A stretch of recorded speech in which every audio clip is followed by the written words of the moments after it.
Thank you, thank you, thank you. Isn't that powerful? As he was singing that last verse, you know what popped into my head? If loving you is wrong, what's the rest of it? I don't want to be right. All right.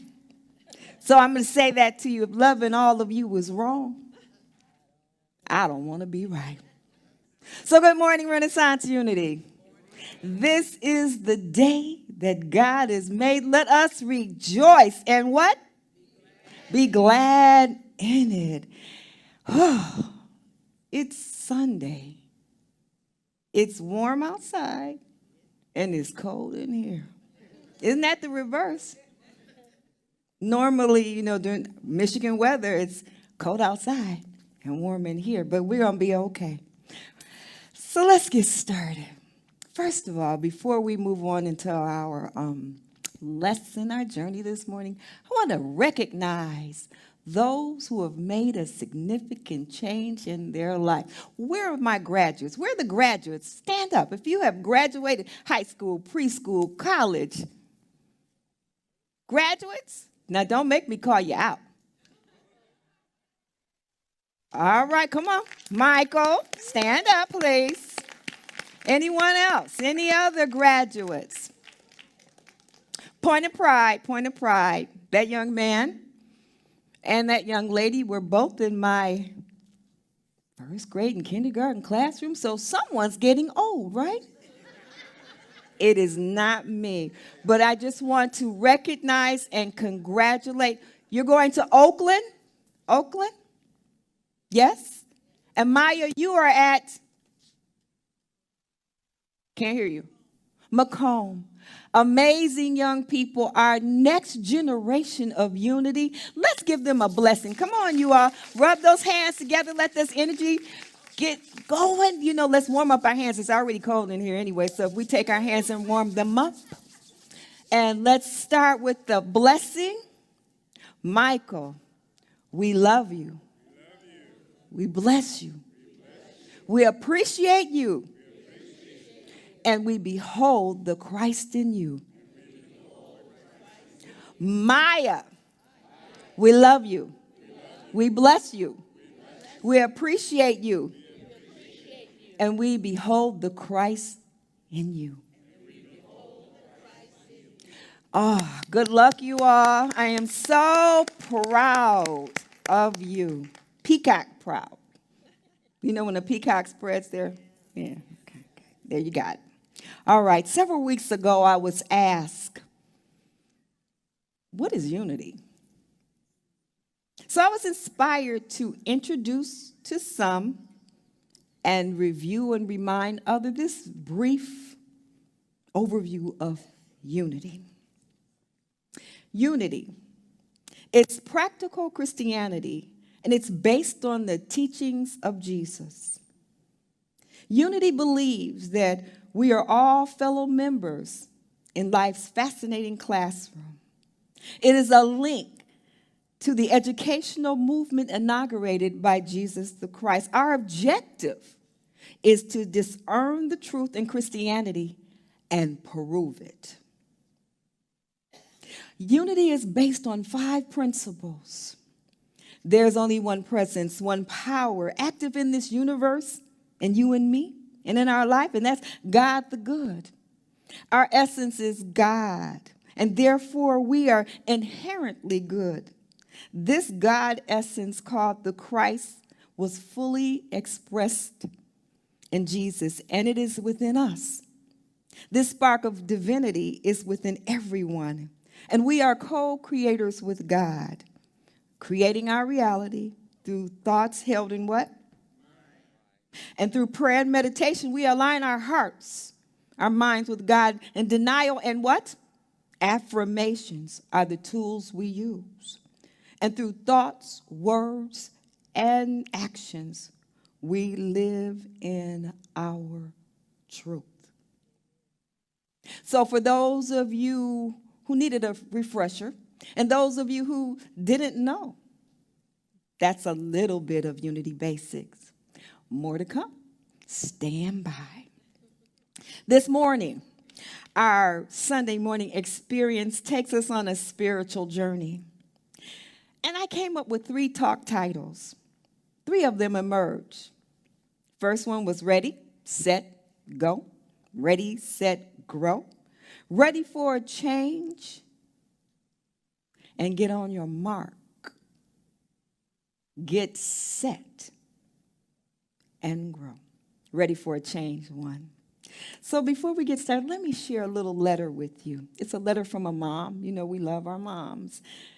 And this mother who was by herself, her husband had passed away and her children came to see her. And she sent them all a little note and said, you know, I really enjoyed seeing you recently, and it made me realize how much I miss you. But I don't get lonely anymore because I've made some male friends. This is a clean joke, don't worry. They keep me company.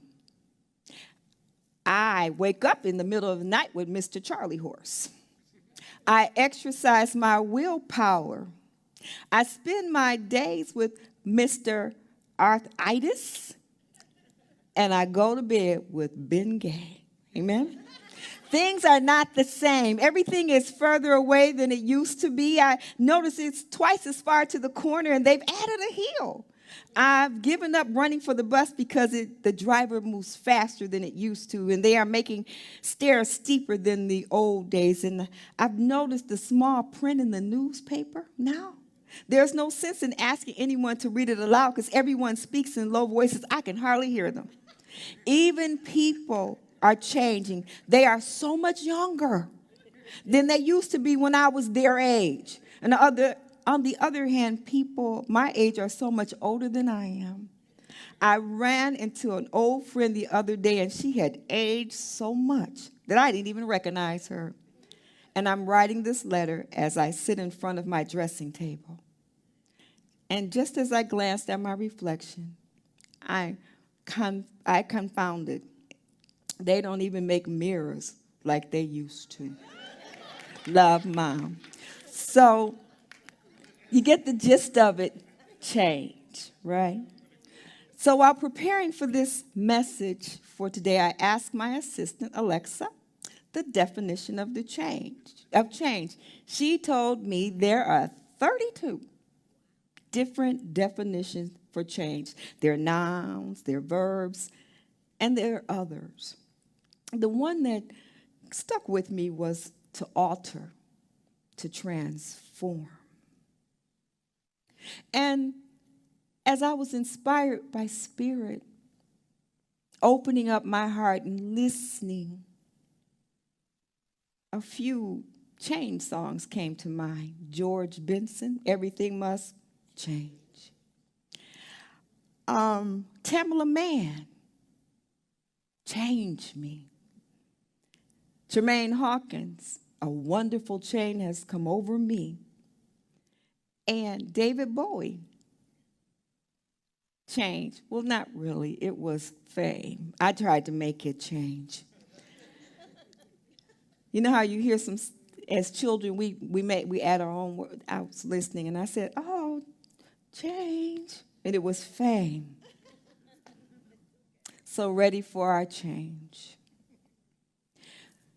Change. I picked up this little, I pointed out this little quote that without change, there would be no butterflies because they start off as a caterpillar, move into chrysalis, and then they transform and form into a butterfly. Change defined is to convert, modify, transform. Scott Avery, a New Thought minister, refers to change as an altar call, not the traditional come down, we're going to save you. Rather, the experience, the altar, it's the inner experience, a transformative experience. Does that sound familiar to you all? Where are my masterminders? Raise your hand. Don't be ashamed. Hold those hands up. I'm not going to call on you. I just want to know, are you a masterminder? And as a masterminder, we recite and we say the 8 steps to the mastermind process, correct? I want you to say it with me. Number 4. Do you remember it? There it is. Let's say it together. I decide to be changed. I surrender my ego and will to a higher power. I don't hear you. The mastermind consciousness and my highest nature. I ask to be changed at death. I commit living a transformed life. Change is inevitable. And we have the courage now to say, you know what? Yep, change is going to happen. But we want a different kind of change. A change that is in depth, going deeper. Not the surface level change, the change that we see, the physical change, the change in the weather. But we want the change, the inner change. We find that our guiding principles are what gives us that foundation to change. It gives us the courage to say to the universe, I decide to be changed. I surrender my ego and my will to the mastermind consciousness and to my highest nature. I let go of the personality and the human side. And I step into that spiritual nature. I want to be changed. It's a spiritual evolution that we are asking for. We're delving into something even greater and deeper. And change, when we ask for it, can be scary. Am I right or wrong?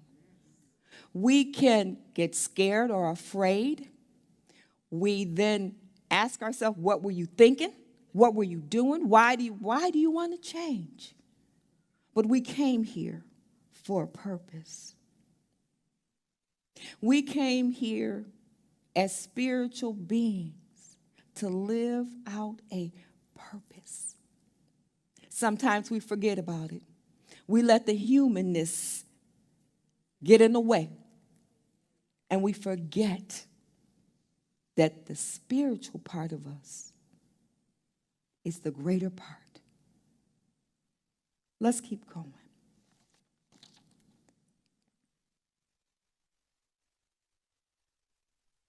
There's a man by the name of Ben Pink Dandelion. Ben Pink and dandelion. So Ben is pink and yellow, right? And he says the process of giving way to the light takes us into a place of intimacy with God, and it impels us to challenge the injustices humanity besets in ourselves. Our spiritual experience transforms us to act collectively as co-agents with God, transforming the world. We are transformed to transform. Apostle Paul, in speaking with the church, the people, he says that put off your old self, which belonged to you from a former life. Step into this new self. Be renewed spirit and mind. Put on this new routine, this essence of God. When we say to the universe, I decide to be changed. I want to be changed at depth. Every experience that you will need will come running after you, because the universe yields to you what you need to be changed at depth.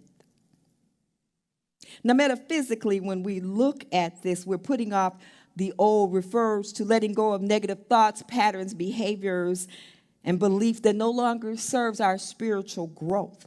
It involves recognizing and releasing attachments to worldly desires. Being made new is the attitude. It's in the mind. This suggests a transformation of consciousness. Metaphysically, it means to cultivate a positive and be spiritually aligned, not limited, not fear-based perspective, to be grounded in that foundation.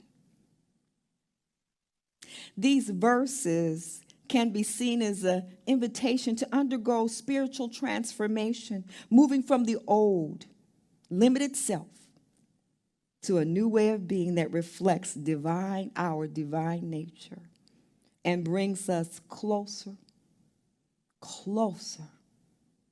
to God or a higher power. There are three, I call them the AAA of change. Accepting changes one's attitude and shifting our perspective, seeing it as a blessing, appreciating change. It is fundamental to our personal growth. And while change can sometimes be upsetting and challenging, it also presents opportunity for learning, discovery, and transformation. Change often pushes us out of our comfort zone. You know, when we get settled in and we don't want to shift our energy and our thoughts, we don't want to be pushed out of what's comfortable, what's familiar. Change pushes us. And by embracing change, we have an opportunity for us to be renovated and empower ourselves to actively shape our lives. Adapting, seeing that circumstances or external events do not bind us, we can adapt and thrive in all situations when we remain open and listen to the guidance of Spirit, and we invite new possibilities and solutions into our lives. When we let go of attachments to outcomes and expectations, and here's that S word, surrender to the flow of change, we discover the strength, the power, and the resilience that resides within us. And the last day, appreciating. As students of truth, we recognize that change is natural and inevitable part of life. It offers us growth, transformation, expansions of opportunity. If there were no changes, if a butterfly didn't change, what would we have? We wouldn't have those beautiful insects. And so rather than resisting or fearing change through principles and teachings, we are encouraged to embrace it and see it as a catalyst for personal and collective evolution.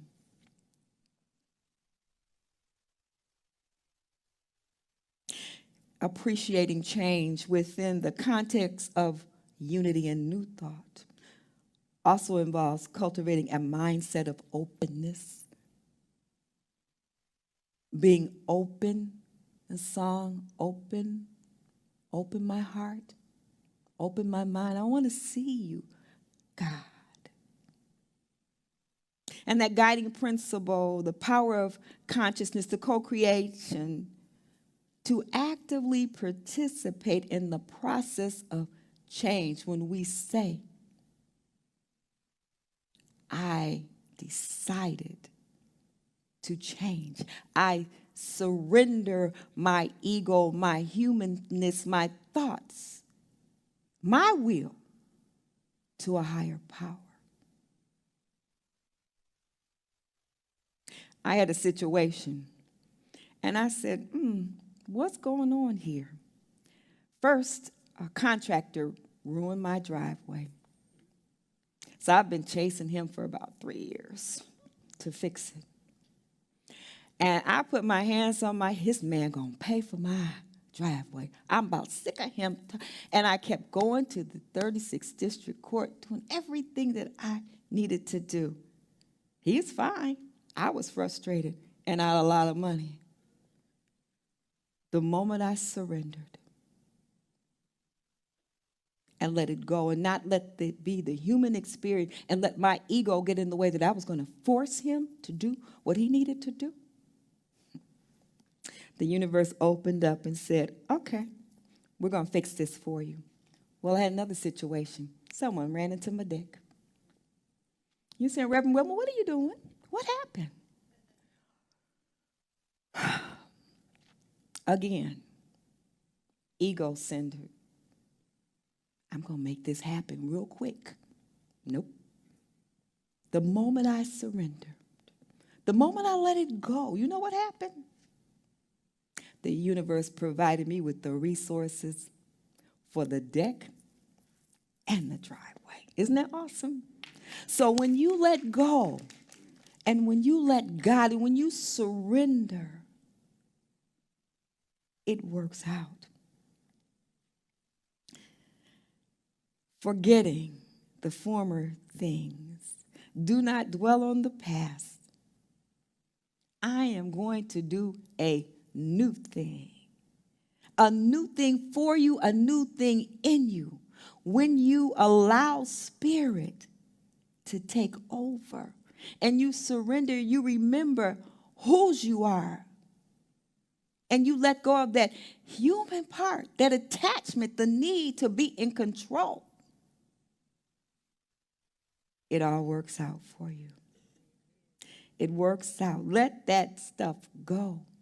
And I know it's hard, but that was my change. That was my shift to let it go. Metaphysically, this verse could be interpreted or a reminder not to be bound to past experiences, regrets or limitations, or outcomes. It encourages us to shift our focus away from what has already happened and instead direct our attention to the present and in the future. Ernest Holmes says the very essence of the universe, call it God, spirit, life, or whatever, cannot change. Being all, there is nothing for it to change into. Did you hear what I said? There's nothing for it to change into. The body of the universe, however, cannot help but change. Did you notice on June 21st what happened? Summer solstice. And that was the longest day of summer.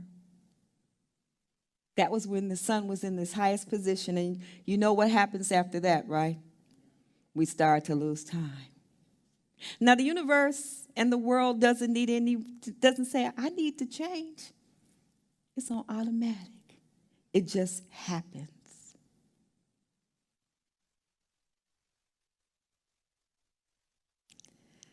Change is an internal activity of spirit within itself, the passing into form, creation, eternally unfolding. We are spiritual beings experiencing life. And that spirit part of us wants to be totally in line. When we came here, when we incarnated to this space, With each experience, we forgot our spirit, how deep it is, how powerful it is, what we can call from the universe. Remember one of those principles? Unity principles? We are the essence of what? We are the essence of what? God. And so we inherit all the good. The decision to change is not a one-time event, but an ongoing process. It requires patience, commitment, resilience, and new thought. We're reminded to approach the journey of change with self-compassion and grace. Sometimes we change or do something. How many of you have done something and you beat up on yourself? You talk about yourself, that was dumb, that was stupid, and what did you do that for? And if it happened the whole day, you're reminding yourself. Change requires self-compassion, grace. For it is through this journey that we learn and we grow and we get back to who we are. We want to be changed at depth. And as we navigate the ups and downs, we draw upon our inner wisdom and we seek support from our spiritual community. And we remain steadfast in our community's commitment to our highest good. And so that's why we meet here every Sunday. We meet on Wednesday. You connect on Monday with meditation. To be that foundation, to lean in and to lean on and to love on one another in our journey. We've been on a journey to get back to the truth of who we are at its deepest, most profound and esoteric level. You are more powerful than you know. So when you said, I decide to be changed, I surrender my will, I surrender my ego to a higher power, and I ask to be changed at depth, and I commit to living my life transformed. Now you know the universe heard you. Get ready, it's coming. Well, as I prepare to bring our conversation to a close, know this. The Mastermind Journal is a tool.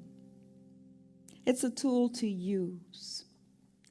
I meet on Mondays with a powerful mastermind group. If you are a part of that Monday mastermind, raise your hand.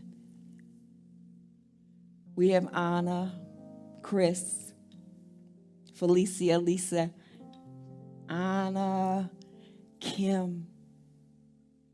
And I'll tell you this, from the 2.5 years that we have been masterminding, you would be amazed. God has blown our mind with the things that have unfolded in my mastermind group. Houses, jobs, financial security, everything that is being masterminded and prayed for, it's happened. We have this tool. Just use it. I was sitting in my car and thinking about something. And as I was about to pull off, this young man darted in front of me. And I almost got upset. But I read the back of his jersey. It said, just do it. And he didn't turn around. He kept walking with his phone. And that was my message. Just do it. Just change. Change your consciousness. Change your ways. Change your beliefs. Just do it. And be changed at death. It is our Father's good wish that we live abundantly, healthy, happy. And if we tap into that flow, if we are part of that flow, then we can transform ourselves and transform this world. Our decision to experience change begins with a consciousness of possibilities.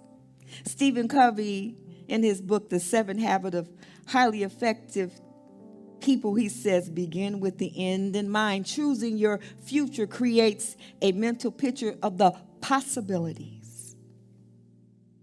Ruth, I will make a new thing in you. And when we see a new vision, we write it down. Habakkuk the prophet says, write it down. Make it plain so those who read it can run. What is your vision? What is your change?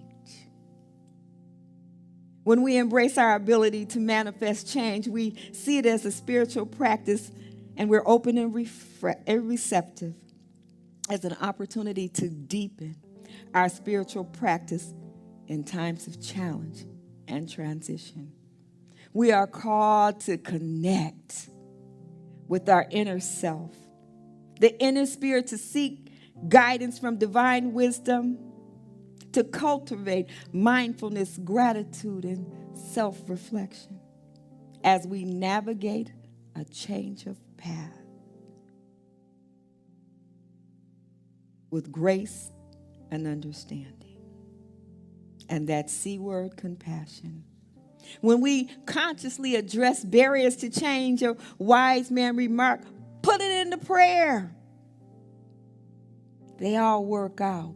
I don't see them here today, but that was Andres. Put it into prayer, and it'll all work out.